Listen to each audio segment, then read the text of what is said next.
Sean todos muy bienvenidos a esta siguiente edición de Transferencia de Calor con Jorge Cáceres.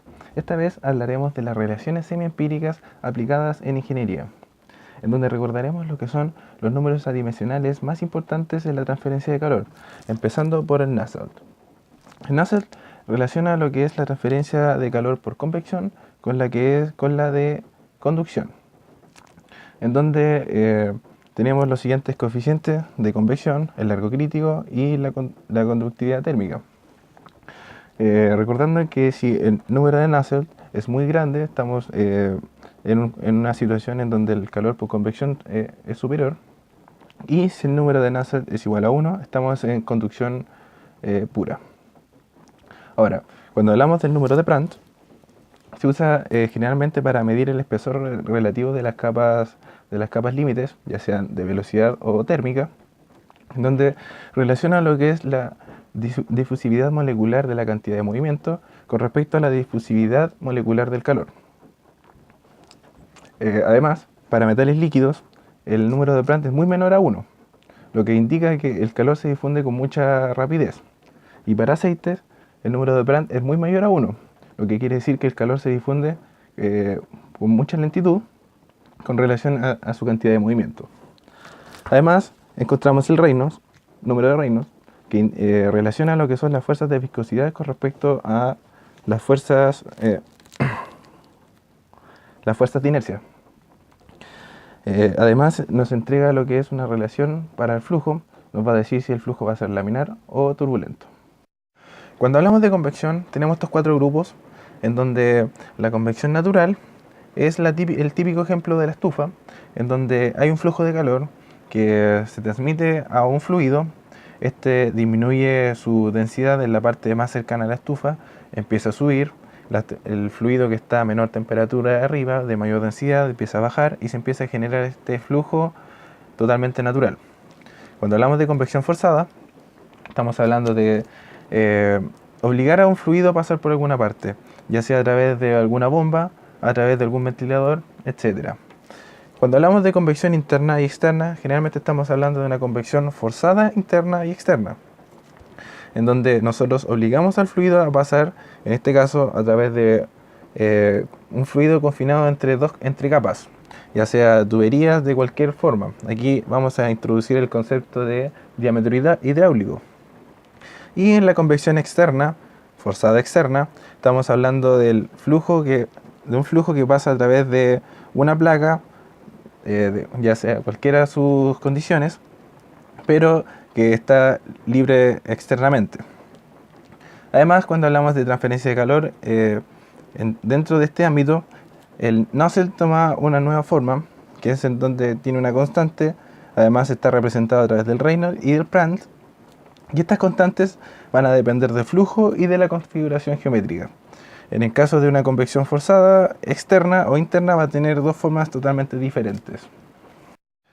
Continuaré explicando con un ejercicio en donde trata de lo que es la convección interna forzada, en donde tenemos este ducto de 12 metros de largo, de sección cuadrada, especialmente para analizar lo que es el diámetro hidráulico, de una sección de 20 por 20, en donde se obliga a pasar aire caliente a 60 grados Celsius y una velocidad de 4 metros por segundo. Este ducto está expuesto al ambiente, donde hay una temperatura de 10 grados Celsius, hay un coeficiente de convección de 10 watts por metro cuadrado, y lo que nos piden es calcular la temperatura a la salida de este ducto, que va a ser la temperatura salida. Además, como este tubo está expuesto a una temperatura menor que la del fluido, nos piden calcular la tasa de pérdida de calor que hay a lo largo del ducto. Entonces, para empezar a desarrollar nuestro ejercicio, lo primero que debemos hacer es tener nuestras suposiciones. Nosotros vamos a trabajar con un flujo estacionario, la superficie interna del ducto debe ser suave, y el aire lo trataremos como un gas ideal, y va a estar a presión atmosférica. Con respecto al flujo que va pasando a través de la tubería, este va a ir perdiendo temperatura a lo largo que va pasando, es decir, va a ir entregando calor. Esto va a ir modificando sus propiedades a lo largo que va pasando y va generando una función a lo largo de la distancia, lo cual complica enormemente el trabajo. Por lo tanto, nosotros escogeremos una temperatura promedio a la cual el fluido va a pasar, y evaluándolo a presión atmosférica. De esta manera obtenemos las propiedades del aire en este caso. Tenemos el Cp, la constante de conductividad, su densidad, su viscosidad cinemática y el número de Prandtl asociado a estos valores, que es la presión atmósfera y temperatura 50 grados Celsius.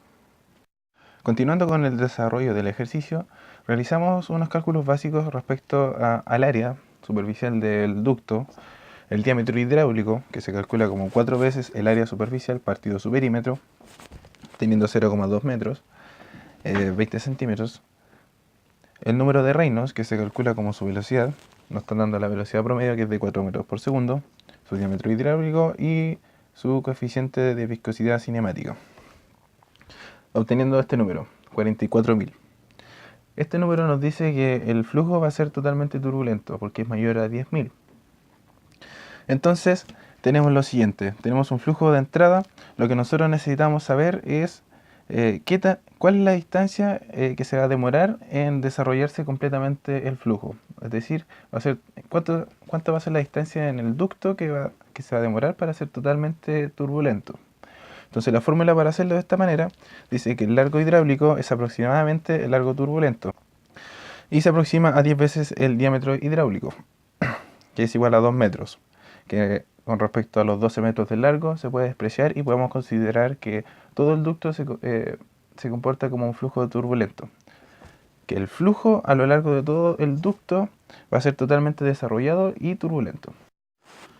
Utilizamos el número de Nusselt para calcular lo que es el coeficiente de convección del fluido, en donde presentamos este valor con respecto al flujo turbulento, en donde se presenta el valor de las constantes.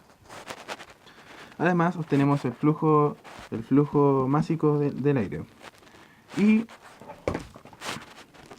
nuestro sistema tiene que cumplir estas tres ecuaciones, en donde dice que el calor por convección que entra al ducto tiene que ser igual al calor que el ducto emite al ambiente a través de toda la superficie. Y todo esto tiene que ser igual a la variación de energía que tiene el aire.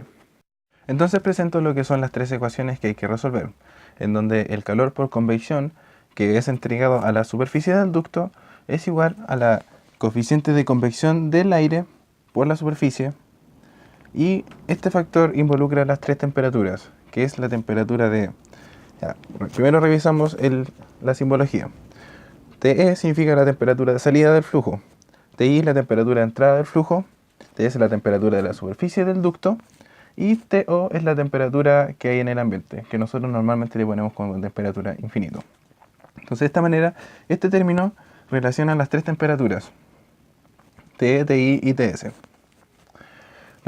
El calor por convección que es emitido al ambiente se calcula de esta manera, en donde solamente se relaciona la temperatura de la superficie con la temperatura externa o del ambiente, además del coeficiente de convección del ambiente.